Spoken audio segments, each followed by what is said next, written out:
Hello, and welcome to the U.S. Civil Rights Trail podcast. I'm Marlene Gordon, the narrator of the series.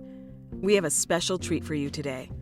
We're collaborating with a podcast called History Daily, which tells the true stories of people and events that shaped our world. In this episode, we're going to learn the backstory of President Abraham Lincoln's most famous speech, the Gettysburg Address. What's interesting and relevant for us is that some legal scholars believe that the speech is part of the origin story of civil rights language. They say that it redefined what the United States is for: liberty and equality for all. And later, civil rights activists and leaders also use language like that to demand actual civil rights.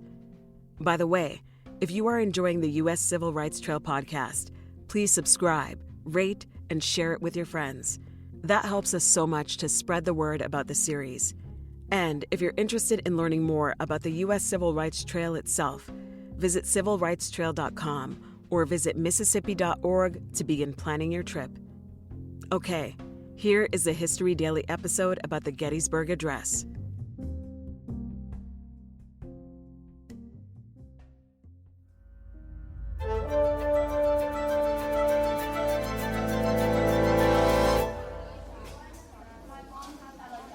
It's late June 1863 in Gettysburg, a town in southern Pennsylvania. A teenage girl named Tilly talks with a group of friends in a classroom at the Young Ladies Seminary, a finishing school near the center of town. As her teacher brings the class to order, the girl's mind begins to wander to a rumor she's just heard. The rebels might be advancing. America is riven with civil strife. The war between the states, as it's sometimes called, began in April of 1861 after decades of simmering tensions between northern and southern states, primarily over the issue of slavery. And over the past year, the Union has suffered a series of crushing defeats. Now the rumor is that the Confederate Army wishes to press the attack and invade the North. And as if to confirm the rumor, Tilly hears a man cry out in the street, "The rebels are coming." Tilly and the rest of her students run to the front door and step out onto the portico. In the distance, Tilly sees a dark, dense mass of men advancing into town. The teacher tells her students to run home as quickly as they can. Tilly doesn't need to be told twice. When she reaches the front door of her house, rebels on horseback begin to flood the streets. Tilly slams the door just as gunshots begin to ring out. Soon, the Gettysburg town square is filled with Confederate soldiers. As the rebels ransack homes and businesses, seizing the town's supplies, they meet little resistance. But in a short time, Union troops will march out to meet them. On July 1st, the two armies will collide in what is widely considered one of the most important battles of the American Civil War. The fighting will last for 3 days. Tens of thousands of Americans on both sides will be killed or injured. And in the end, the Union will emerge victorious. Then, months later, on November 19, 1863, this consequential victory will inspire President Abraham Lincoln to write one of the most famous speeches in American history. From Noiser and Airship, I'm Lindsey Graham, and this is History Daily.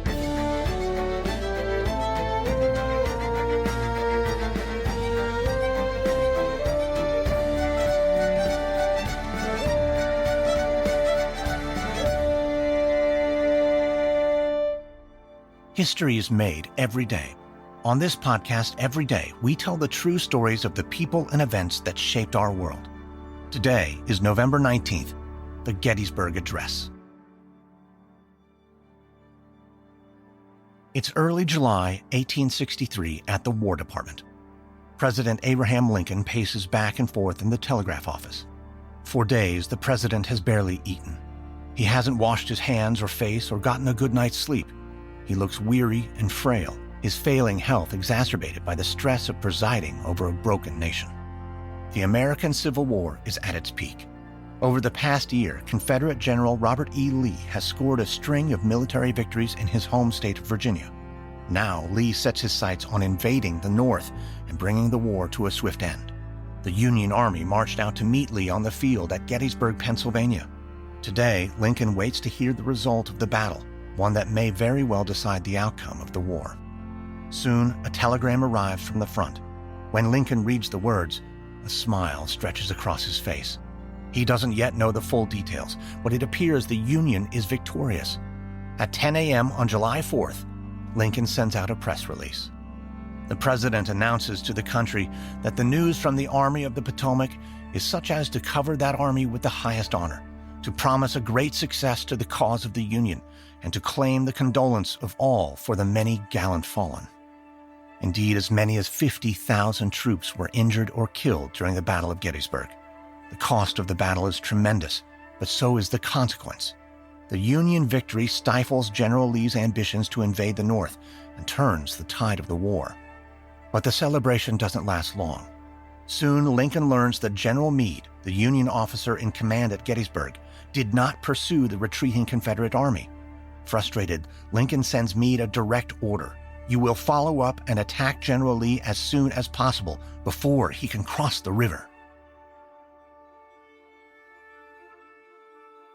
While Meade chases after General Lee, Lincoln again paces the halls of the telegraph office, his face grave and his mood anxious.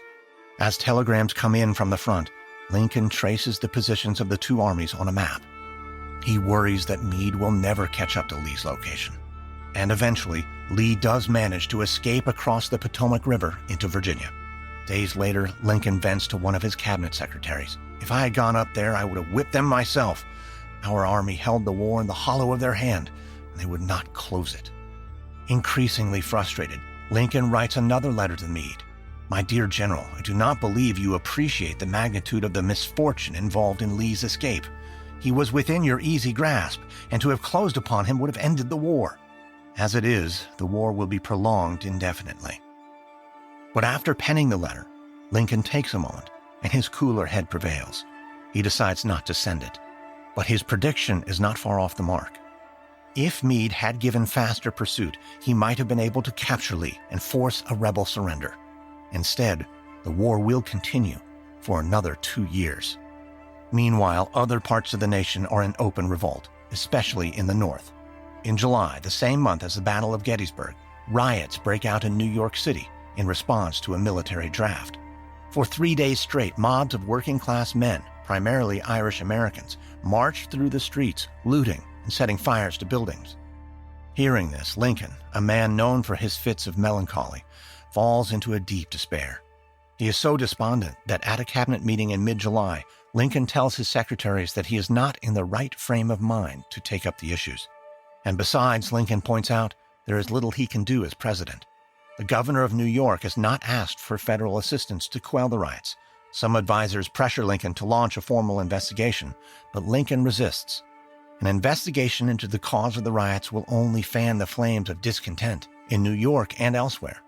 Lincoln states, "One rebellion at a time is about as much as we can conveniently handle." But underneath his dry wit, Lincoln knows the cause of the riots. The people of the North are growing weary of the bloody and costly war.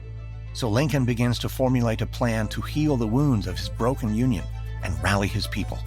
But Lincoln will not use the mechanisms of federal power. Instead, he will use the power of his pen.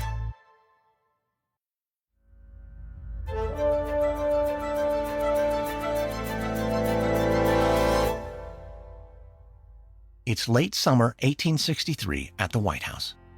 The First Lady, Mary Todd Lincoln, and her children are away for the summer. President Lincoln stayed behind to work. He sits at his desk, his thoughts consumed by 2 wars, one in the field and one in the halls of power.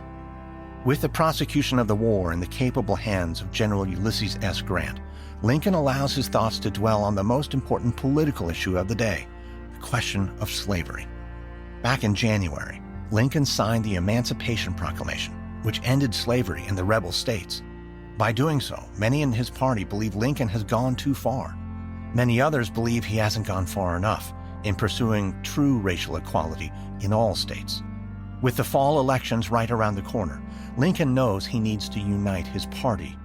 If the Democrats win the fall midterm elections, it will hurt his chances of winning re-election as president in 1864. Lincoln was recently invited to attend a political rally in his hometown of Springfield, Illinois. He longs to see his beloved Springfield again, but he knows he can't attend. There's too much work to be done in Washington. So Lincoln pens a speech to be read in his absence.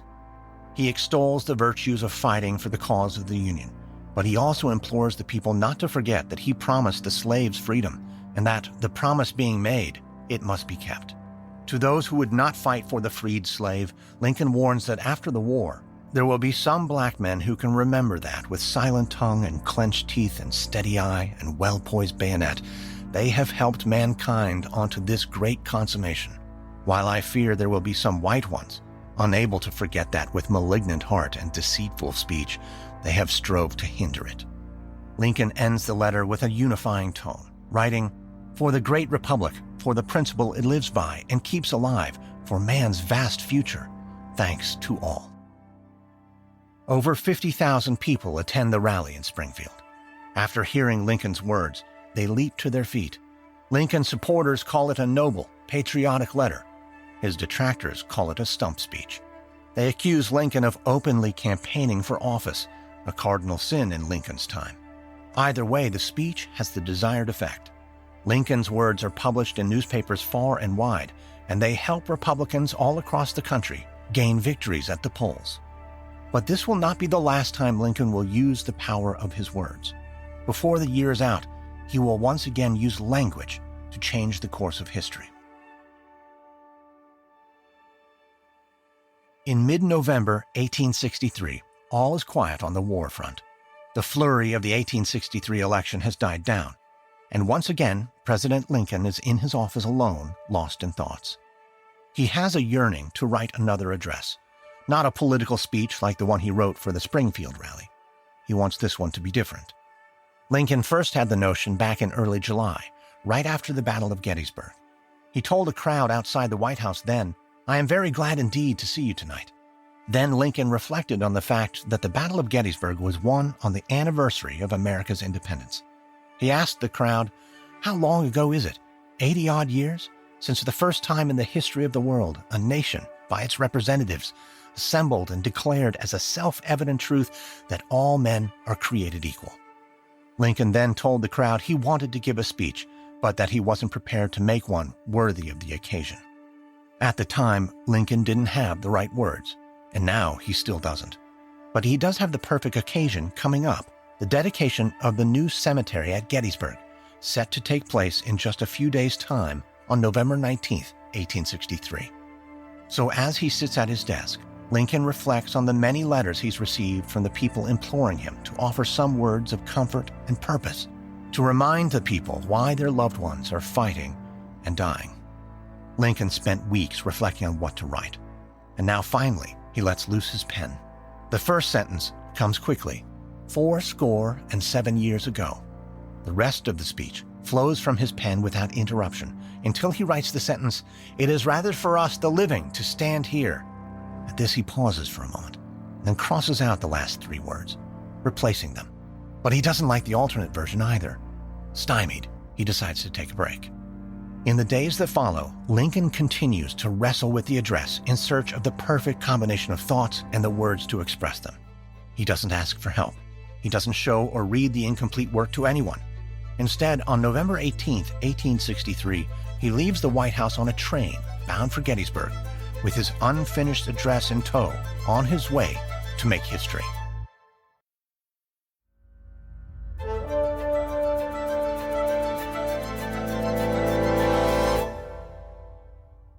It's just after 5 p.m. on November 18th, 1863, in Gettysburg. Lincoln has just arrived at the rail station. A man named David Wills, a local attorney, is there to greet him. Wills is a wealthy, powerful man, and at his behest, the Commonwealth of Pennsylvania bought 17 acres for a cemetery to honor the dead from the battle. Wills invited Lincoln to come to Gettysburg and say a few words at the dedication ceremony tomorrow. But unbeknownst to Wills, Lincoln hasn't finished his speech yet. And already it's a frantic morning. Just before he boarded the train, Lincoln learned that his son Tad had taken ill, and that the First Lady was hysterical. Still, duty called, so Lincoln boarded the train to make the trip anyway. Now, shortly after his arrival, Lincoln receives a telegram from one of his cabinet secretaries reading, "Mrs. Lincoln informed me that your son is better this evening." Lincoln is relieved to hear the news, but he also knows he still has work to do. So after arriving at Will's home, where Lincoln is staying the night, the president retires early. The next morning, on November 19, 1863, President Lincoln makes a few final touches to the speech before heading to the ceremony. Near the end of the event, after hours of parades, songs, and speeches, 10,000 people watch as President Lincoln takes his place at the speaker's podium, dressed in a black suit and his signature stovepipe hat. The gentleman who spoke right before Lincoln talked for over 2 hours. Lincoln speaks for 2 minutes. But his 272-word speech moves the crowd to tears. But after delivering the address, Lincoln is despondent. He remarks to a friend that the speech is a flat failure and that the people are disappointed. Perhaps Lincoln's tireless work, his failing health, and lack of proper sleep contributed to his cloudy assessment. In his speech, Lincoln said, "The world will little note nor long remember what we say here, but it can never forget what they did here." But in the end, the people remembered both. The Gettysburg Address is considered one of the most important speeches in American history, and Lincoln's immortal words served as a rallying cry for the Union in his time, even as they continue to inspire countless Americans today.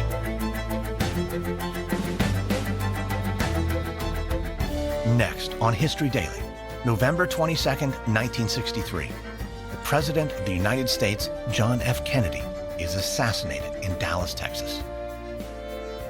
From Noiser and Airship, this is History Daily, hosted, edited, and executive produced by me, Lindsey Graham.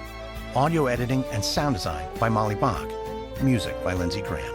This episode is written and researched by Stephen Walters. Executive producers are Stephen Walters for Airship and Pascal Hughes for Noiser.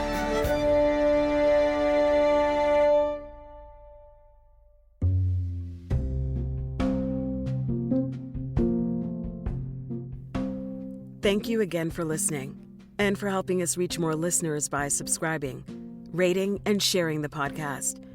If you want to have a more immersive experience along the U.S. Civil Rights Trail, visit civilrightstrail.com or visit Mississippi.org to begin planning your trip.